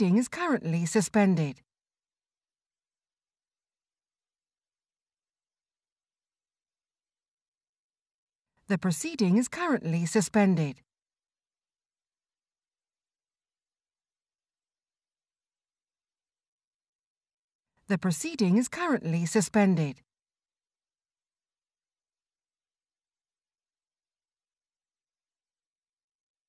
The proceeding is currently suspended. The proceeding is currently suspended. The proceeding is currently suspended.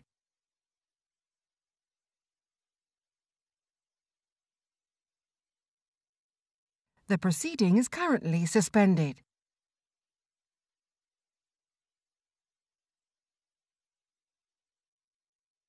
The proceeding is currently suspended.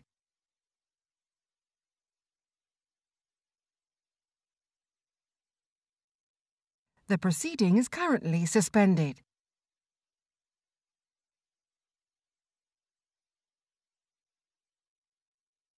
The proceeding is currently suspended.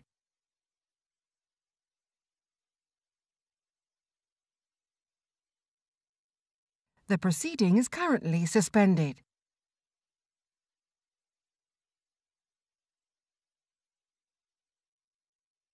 The proceeding is currently suspended.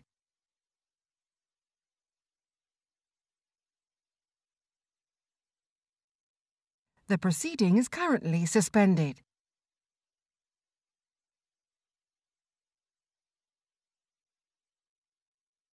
The proceeding is currently suspended.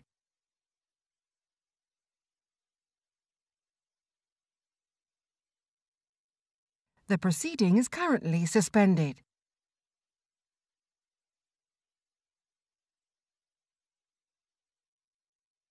The proceeding is currently suspended.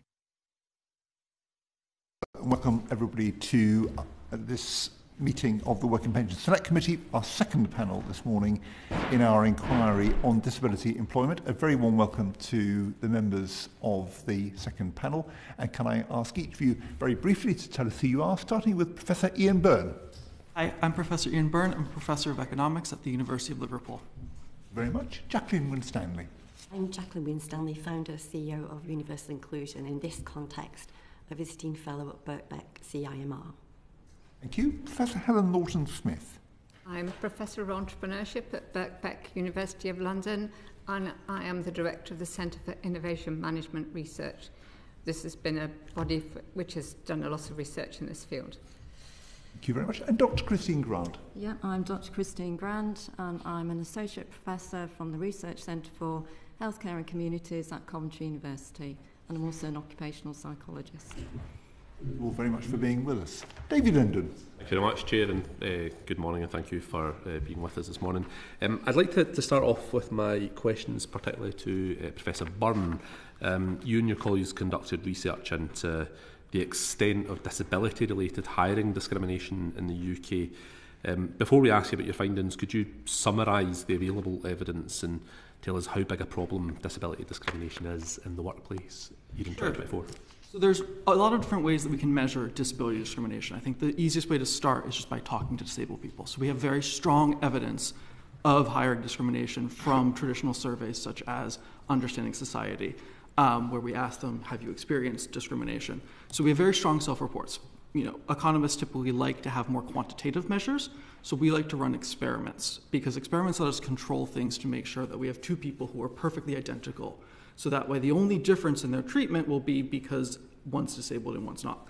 So if we look at disability hiring discrimination from an experimental setting, we're typically seeing in, across the US, the EU, and the UK, it ranges from about 25% fewer callbacks to up to 50% fewer callbacks. So you have to submit almost twice as many jobs to receive the same number of callbacks if you're disabled. Okay. And could you tell us specifically about the research that you conducted? What did you do and what did you conclude? So we conducted a correspondence study. So we sent 4,000 resumes to 4,000 jobs. Half of the resumes indicated that the candidate was in a wheelchair, and half of them did not. So half of our candidates were disabled, half of them weren't. We applied to jobs for accountants and then financial accounts assistants and bookkeepers. So over the course of a year, we applied to all jobs that were posted on a specific job board. And we ended up finding that on average across both occupations, disabled people received about 16% fewer callbacks. If we break it down into the two occupations themselves, we have accountants didn't have any significant difference in hiring discrimination. So they received callbacks at the same rate, both disabled and non-disabled applicants. Within financial accounts assistants and bookkeepers, the gap was unfortunately 20%. So that was what was driving it. We can dig into the heterogeneity because we have 4,000 observations. So what we ended up finding was that even within the average zero gap for accountants, we were finding that there was discrimination if the job ad mentioned clients. So working externally with clients was a big driver of the discrimination within this occupation. It's just not a very large portion of these jobs, so the average will still be close to zero. If you look at financial accounts assistants and the bookkeeping occupation, we see that 20% is concentrated on job ads that focus on teamwork. So it's very much being driven by what we call taste-based discrimination within the UK, which is sort of a dislike for working with disabled applicants, not because of some stereotype about productivity. You've very helpfully preempted. My next question was going to be, you said that it was consistent with the presence of taste-based discrimination arising from prejudice rather than statistical discrimination arising from concerns for employer productivity. So we'll leave it at that. One of the other things, just finally, that I wanted to ask about is that in the written submission, you said enhancing the qualifications of disabled job applicants does not reduce the size of the hiring gap aligned to administration discrimination being taste-based. So, in short, you're basically saying that even if a disabled applicant had more qualifications, they would still be discounted because of that very blatant discrimination in place. Is that the crux of it?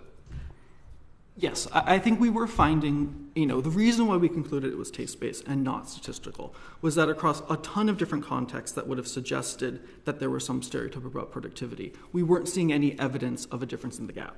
So when you have, more skills, we upskill the candidate, which is a common policy proposal for reducing the disability employment gap. We saw no reduction in the discrimination. We didn't see a reduction in the discrimination for disability confident employers. So those who claim to be part of the disability confident employers scheme discriminated at the same rate as employers who didn't. This also held for people who had equal opportunity indicators on the job ads. So this is very strong evidence that this is sort of in the UK context being driven by this taste base.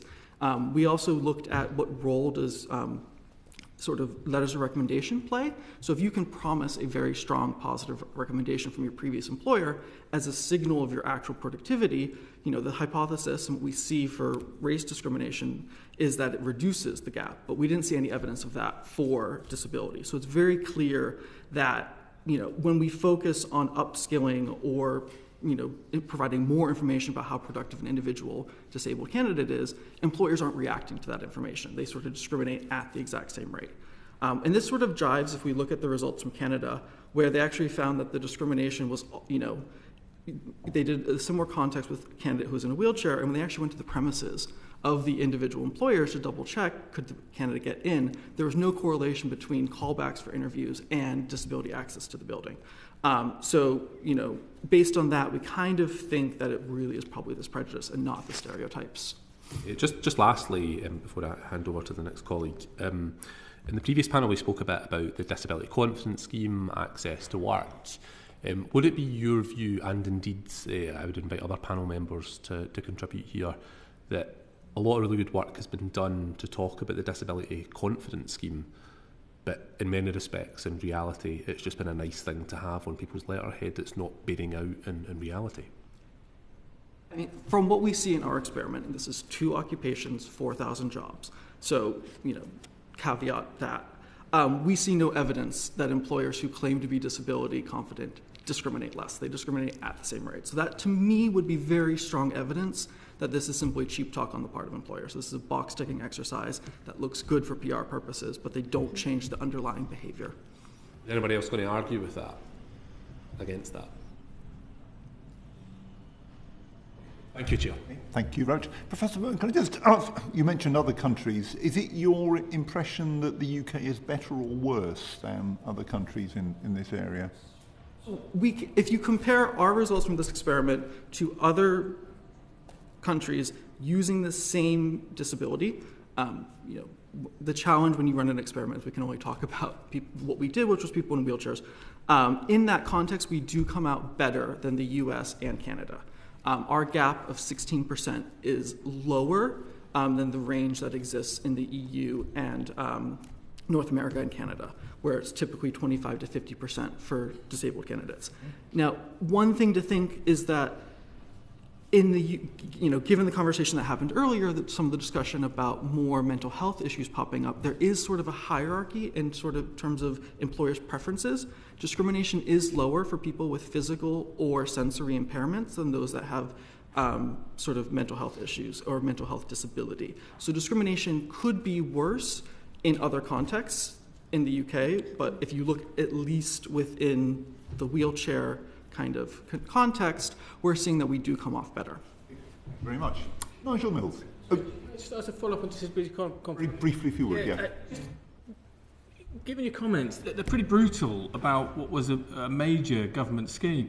Why did employers sign up to Disability Confident? What did they get out of signing up to that process if it hasn't shown any additional success rate in recruitment or retention of disabled people? Was it just to have the vol-au-vents at local government events and things that DWP sponsored?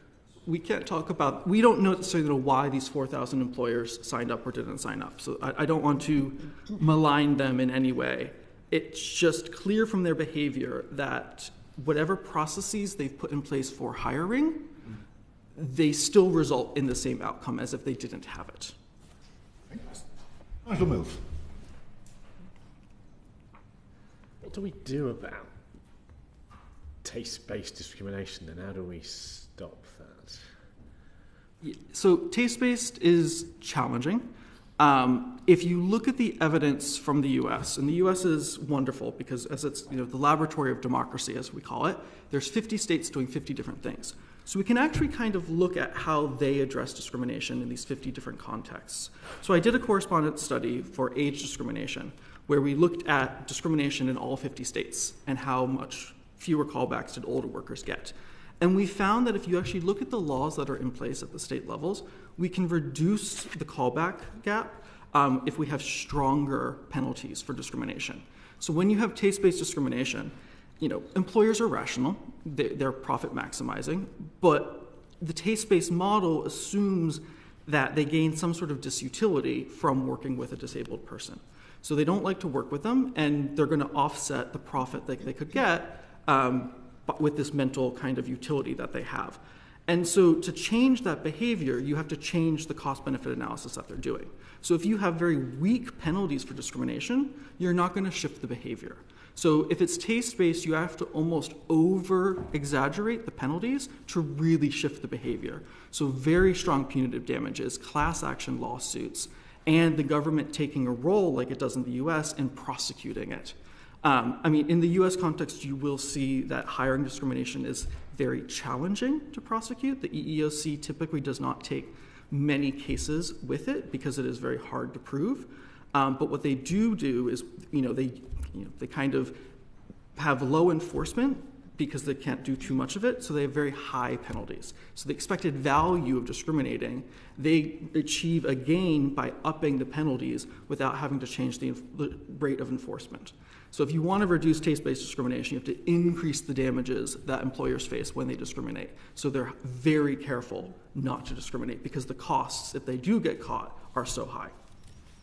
Hiring discrimination is quite hard, isn't it? Because I interview 10 people and I just decide I like number 7 more than number 2, and it's not always very easy to decide why that was. They all had a good CV and they both could have done the job, but I just pick one.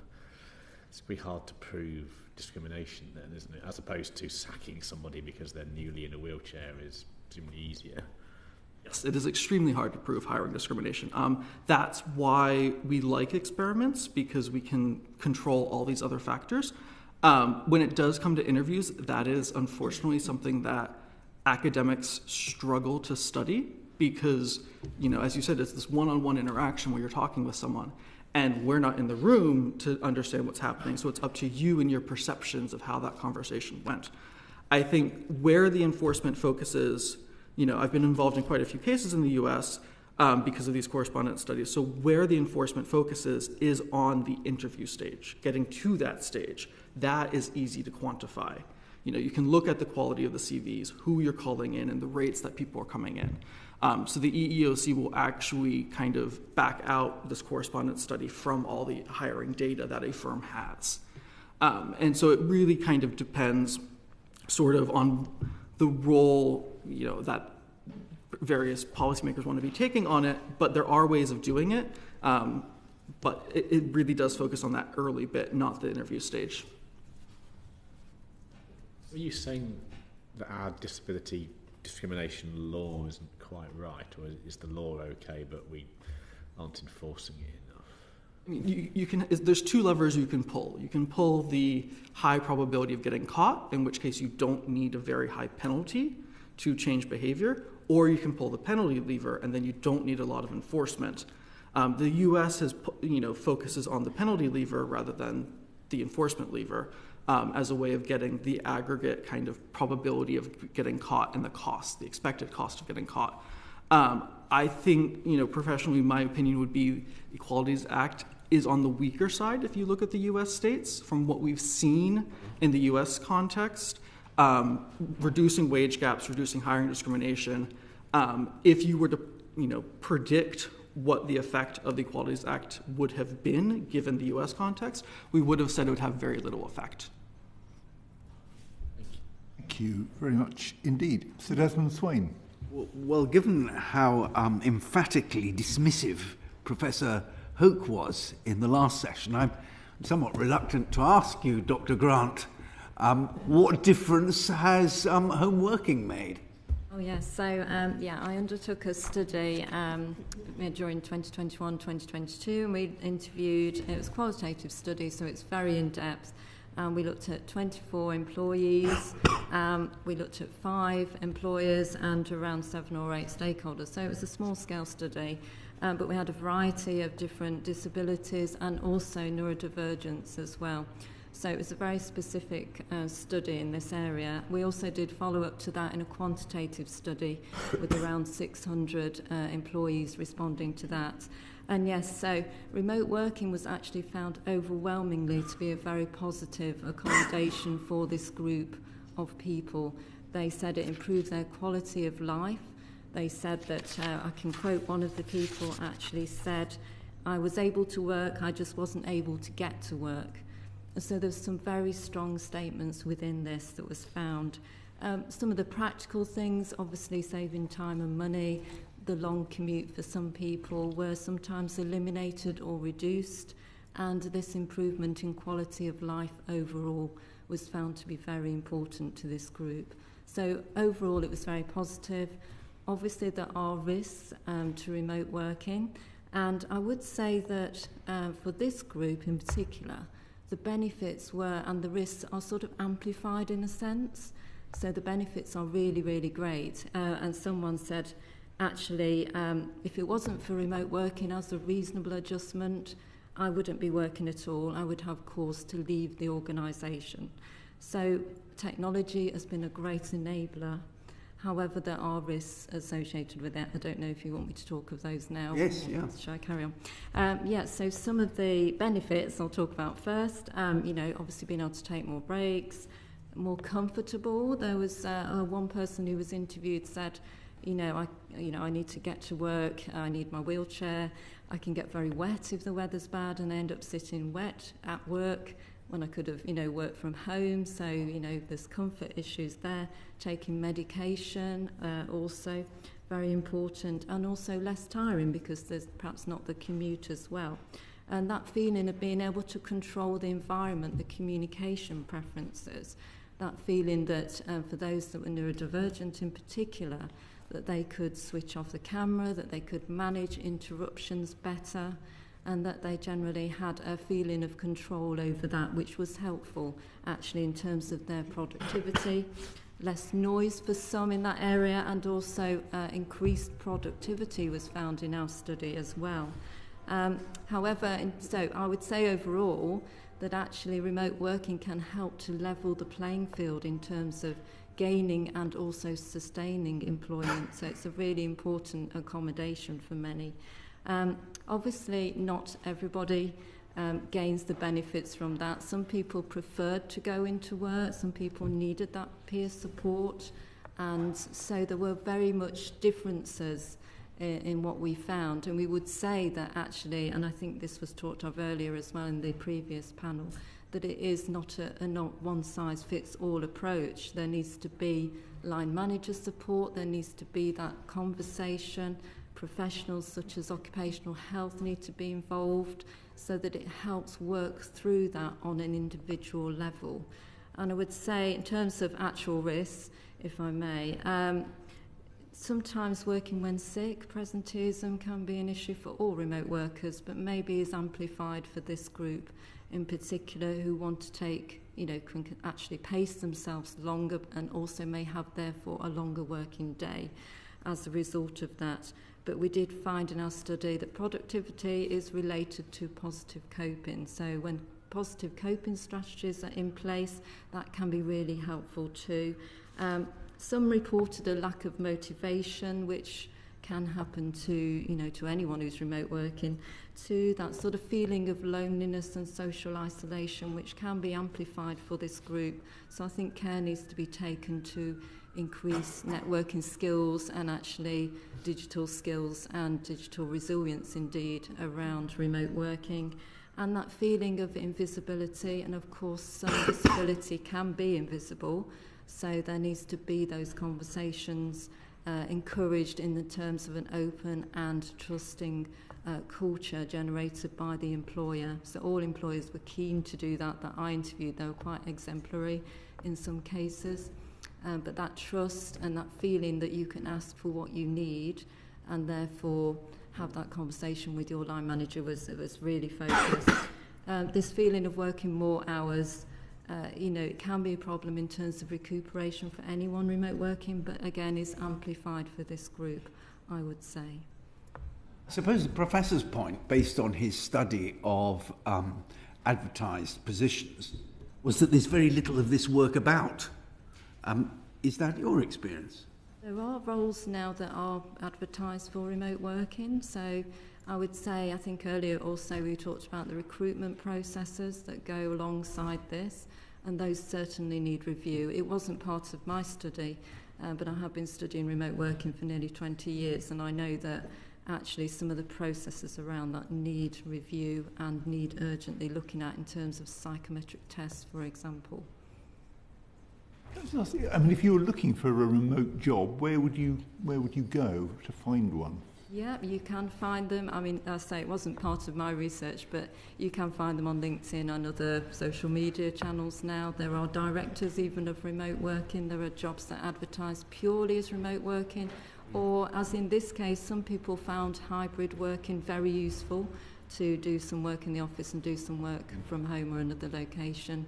So, yeah, they are advertised differently now. We're looking for different things. So, Neil Coyle. Yes, yeah. Dr. Hunt, you just touched on, you flitted over the role of line managers. Do you want to expand a bit more about the importance of line managers to making sure workplaces are accessible for disabled employees? Yes, line managers may not always feel confident in looking at reasonable adjustments, and particularly remote working, they may not even know that it could be one and how it could work. So there's a role there to train managers to understand and have those conversations, those compassionate conversations that start to understand that. And it would help really with job retention to be having those very early on. So in the induction and the onboarding process would be very helpful, and to continue that support throughout. I'm looking to develop a line manager toolkit for this group of remote workers, and I think that will help. It will help those conversations and those questions to be asked. I think the figures, someone correct me if I'm wrong, 80% of employers in the UK are SMEs. If you're a small business with an outsourced HR team or person, how do you build that confidence in a line manager to make sure they even know where to go to find your toolkit? Is there a need to expand awareness in this sector? And where does the government sit in this? You're developing a toolkit. The FSB used to have some fantastic resources. Should it be a DWP role? Is it a purely private sector role? That's an interesting question. Not something I covered in my research specifically, but I'd love to look at that in more detail. But yes, it could be both, I guess, and some kind of hub for all this to reside in. I would love for the toolkit to reside within the DWP. I think that would be a good place to find it. And more broadly, a similar question. The department said, I think it was in 21-22, that it was going to expand access to remote working, right to request remote working, things like that. Any discernible success in that? And is there a role for better supporting employers and especially the individual line manager to be confident in having these discussions and know what options are able to be put on the table? I think if no one else is going to say anything, I think the one thing to, there was a conversation earlier about the fact that, remote work is very popular for everyone. I think the more we emphasize it, the more the discrimination is going to come in to frustrate things. So in our study, we looked at remote work specifically. So we looked at job ads that had remote work to see if when you applied to that, if you would see lower discrimination, and we didn't. So, it's not going to be the panacea, I think, that, people typically push. I think, it's a very nuanced thing that requires a lot of coordination across both workers and employers. And so, it's definitely something that I think is promising, but I think the discrimination is still going to be there as well in that sector. We did find quite a bit of stigma around asking for this as an accommodation as well. It's not easy to ask for. It's got easier following the pandemic, but it's certainly still a little bit stigmatised to request it. And if employers knew there was potential cost benefits of retaining disabled employees, I mean, whose role is it to make sure employers are aware of that issue and ensure that reasonable adjustments are better understood by employers and especially at line manager level? Anyone? Sorry, I know we presented evidence in relation to self-employment, disability entrepreneurship, but if I may, because I also do work in the employed arena, and where this falls down, if somebody does actually get through the elements that you've spoken about and actually are in work, or they acquire a health condition while they're in work, it's that manager employee disclosure which is critical. It's critical. So for those managers to become expert as part of their role, and if they're an SME, obviously this is challenging because they may have a membership, so for example to FSB or something similar, excuse me, which has a cost to it, and they'll have access to that remotely. If it's a larger company, the responsibility of the HR team to make sure that people are expertly trained so that when that situation arises, because that's where it falls down, that they as an individual in their professional skills are able to do that, so that they know not only what to do in that situation, but more importantly, how to actually contact somebody so that the right support is in place. And it's done in a way that doesn't damage that relationship, because that's kind of the nuance of this, that suddenly a line manager is thinking, how am I going to get the work done I need to get done, what's it going to cost me, etc. And suddenly that person starts to feel disempowered, and that whole downward spiral comes into play. So I would say it's really important to have, whether it's SME or larger, that role of that manager has to be professionally trained to deal with this. Okay. And is there a role for government in expanding the training for line managers to better understand these issues on a no cost to employers to make sure that the government meets its own target of disability employment? I think so, and also with voluntary regulators, because interestingly what we've seen one of the biggest moves in this within the banking and financial sector, who, and I'm digressing a little bit into the entrepreneurship element, when people are facing barriers to accessing finance, that the voluntary regulator was the organisation that was able to step in, create a safe space for the banking and financial institution to have all these conversations, and they've provided some excellent guidance and really practical ways that the banking sector can respond to this. And so, is there a place in this for voluntary regulators to have some role to play in this? Sorry, who was it has provided that? You said the Lending Standards Board. The Lending Standards Board. Right. And interestingly, it was developed in collaboration with the one might term, so in our context, disabled entrepreneurs, but they also develop guidance for minority ethnic entrepreneurs, deaf, disabled, and so, and it's been very successful in engaging the banking industry in addressing some of these quite difficult challenges that they face. Thank you. Sorry, digressed a bit. Can I just go back to Dr. Grant for a minute? You made the point that you've been studying remote workers for 20 years.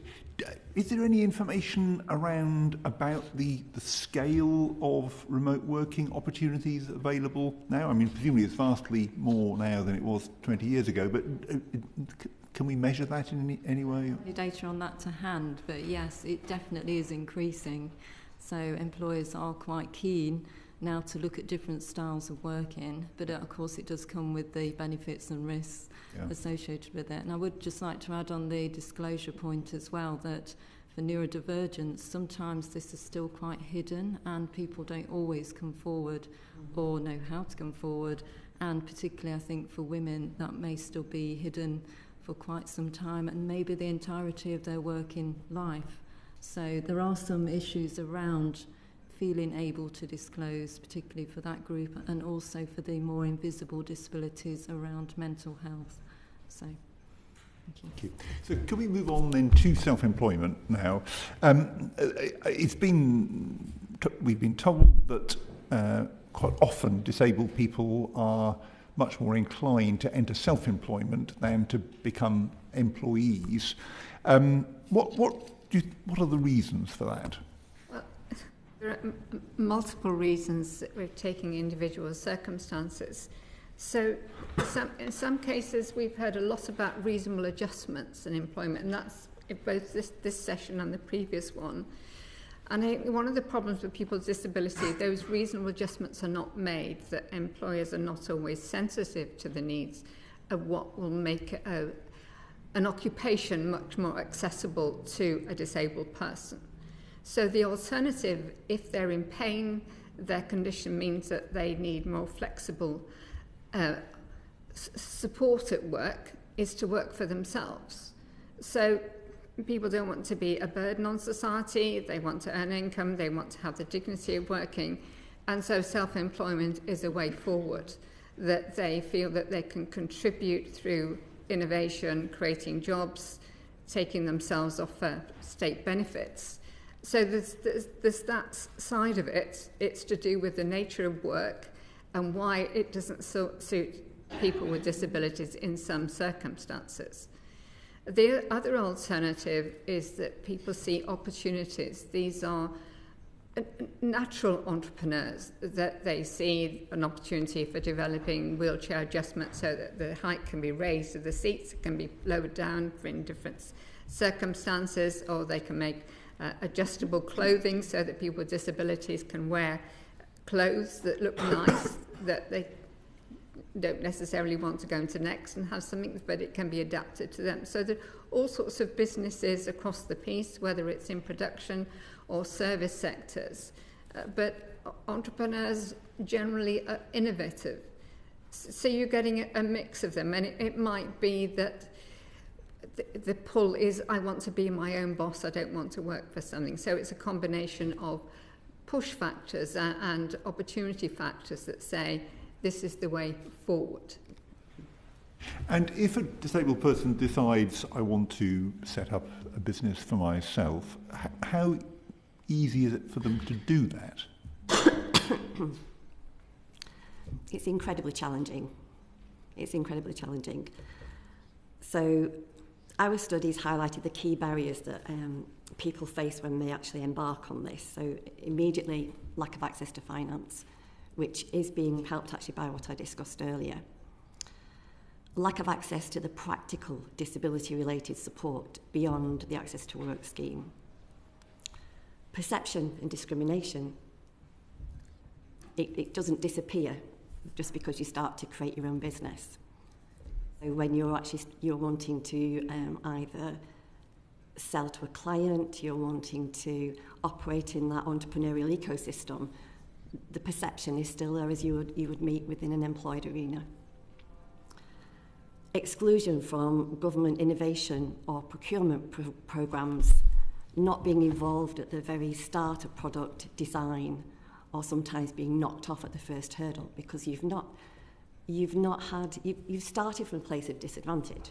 You've not had the advantages that have given you the right CV or the right financial history to be able to take part in those opportunities. Exclusion from government dialogue around policy design and practice. And I think we've heard a lot today about, what is it, why are these things not working? And what we see is that when disabled people are involved right from the start in putting these things together, then they work. welfare restrictions. So for disabled people who are remaining in the support group for ESA, the business growth can be stunted because they're only allowed to work a certain number of hours and earn a certain amount of money. So whilst they will have incredible ideas, and for example, an organisation, CEO, disabled entrepreneur, runs an academy training disabled people to become journalists, but because he's in the support group, it puts a ceiling there that he's, you know, he can only reach a certain part with this. The next thing I'm going to talk about, again, we've heard of earlier. So, and I will echo that the Access to Work Award is envied worldwide. This, for me, is the biggest thing that government has done because its intent is incredible. However, the conflict that people experience between that intent and its administration, again, stunts business growth and causes a great deal of stress and anxiety to both the person who's applying for the award and also the recipient, particularly in the position of support workers, who it takes so long for them to be paid for the work that they've done to enable the person to create enterprise and innovation. That whole relationship, and sometimes they can't wait and they leave and people have to re-recruit. All of these things impact on each other. And they're all influenced by intersectionality. Disabled people often don't just have one category that would be covered by the Equality Act. There are other factors that add to this for them as well. And we see a lot of regional variation in the way that people are actually able to access the support that they might need. Access to bespoke business support that includes health and well-being support is lacking. And what's happened is that disabled people who have gone down this route have developed these bespoke support networks themselves. Looking through all those factors, do you have a suggestion for something government could do to really help in this area, or a specific proposal? There's a lot of things already going on. We commend UKRI and Innovate UK for this commitment to supporting innovation disability. We came into this having done some work before on entrepreneurship. But I think what is useful for this committee to appreciate is the social and economic benefits of increasing entrepreneurship and innovation by people with disabilities. So I think that has to be a basic acceptance that disabled entrepreneurship has societal benefits. Then once you accept that, then the responsibility is shared across the piece. So Jacqueline set up the All-Party Parliamentary Group for Inclusive Innovation, and it's now been merged with the Disability APPGI. So at the top level, there are lots of things going on to share understanding about the opportunities for disabled entrepreneurship. And then the DWP, we've heard a lot about access to work. And one of the key things that we've found is the relationship between Getting Access to Work Award and innovation. So that suggests that at another level is the DWP speaking more closely with Innovate UK to decide where the commonalities are in the support that they give to maximise the benefit to society of disabled entrepreneurship. And then you're getting another layer. Jacqueline has already alluded to the support available to disabled entrepreneurs. So my study that was funded by the Regional Studies Association looked at the networks which support disabled entrepreneurs, which is how I met Jacqueline. I interviewed her. And so what we found is some parts of the country, there are really good networks, and those networks these are professional networks supporting disabled entrepreneurs, and they will work with the Chambers of Commerce, the Police Federation, the local council. And what that means is in some parts of the country, disabled people have a place to go to find out the best ways to acquire mentoring to get finance. So at the moment, there's a disconnect between what's going on at the higher levels and what's going on at the regional levels. And I think that should be part of government understanding, is that there are these differences, and there are differences between men and women and the different age groups. So when we're looking at disabled entrepreneurs, we're not just saying disabled entrepreneurs. We need to understand the impact of different disabilities. So I know that's a long answer, but I'm saying that there are many different ways of coming at it. And working with the disabled entrepreneurs, I do the academic bit, but that's informed by her experience as an advocate and a political animal herself in understanding what's going on. On the access to finance point, you were saying that in some regions things are perhaps better than others, but are we making progress generally for disabled entrepreneurs in being able to access finance? No. Okay. I think in terms of the regional support, we would actually say it's access to knowledge about who might be out there to approach, and how you might approach, rather than there being an increase in the availability of finance altogether. We have seen some moves forward through Innovate UK.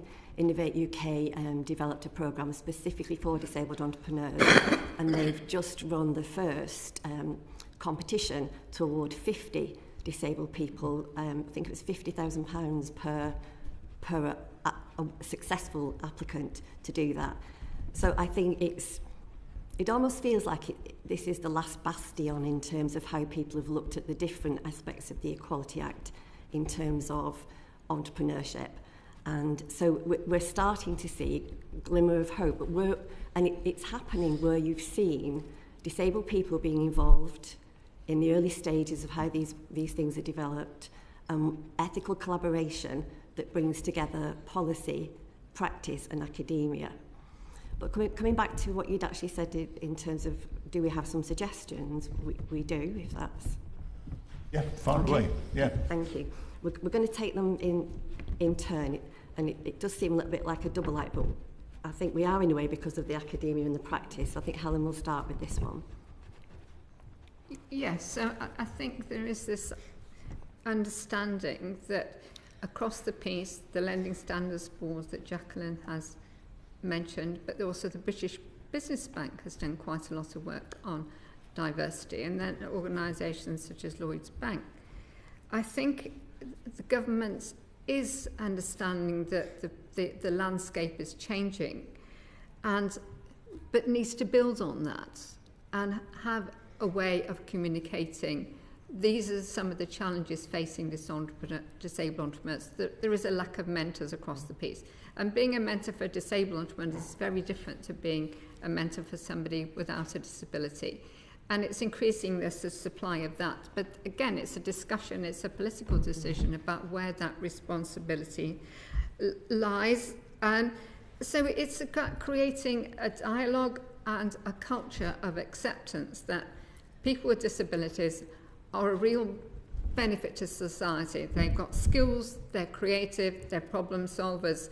And rather than being marginalised and saying, well, we need special measures, it's meaning that everything that government does has that focus on inclusivity, including disability. There's been a lot of work on supporting women and people from ethnic minorities, but disability has been tended to be left behind. So we welcome this interest in this committee. There's a bit of catching up going on at the moment. Yes. Yeah. Thank you. Yeah. Excuse me, sorry. So what we'd like to say really is support for this in the right place, effectively. So we wonder if one of the key areas that disabled people are accessing practical support is through the Access to Work Award. If they're accessing finance, it's not in any great numbers. We feel if this was placed in a department that considered enterprise innovation, there might be a different response to this, a whole different approach to this. We'd like to see the creation of, sorry, I'm struggling with my vision at the minute. Right, okay, sorry. A neutral government body to undertake ethical collaboration with disabled people and other key players in the design process of policies and programmes in this space to address the barriers that are identified in the report, building on best practice and evaluation in the UK and internationally. And we are seen as leaders internationally in actually creating inclusive entrepreneurship.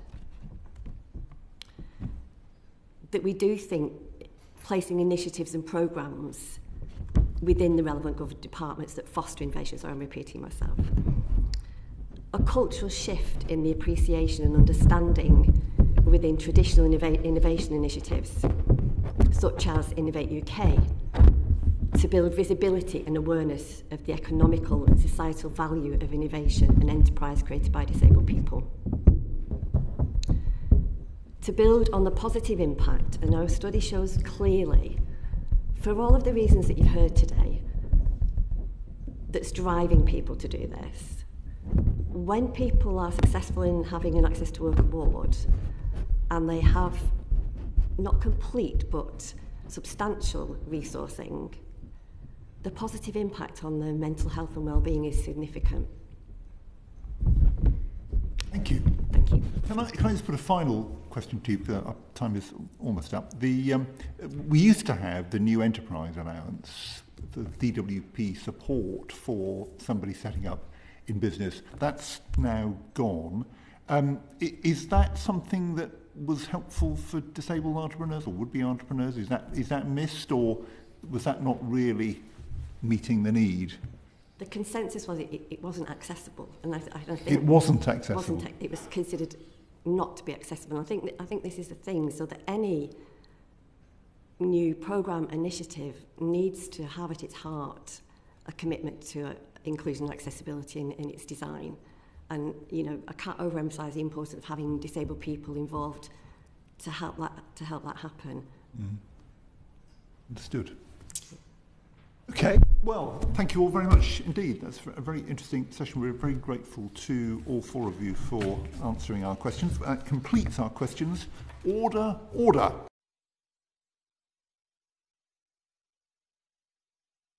The proceeding has ended.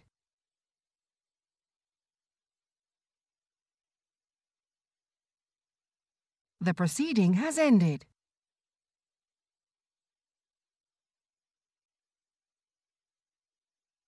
The proceeding has ended.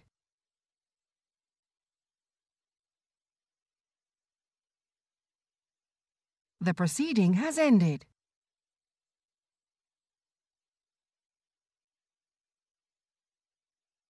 The proceeding has ended.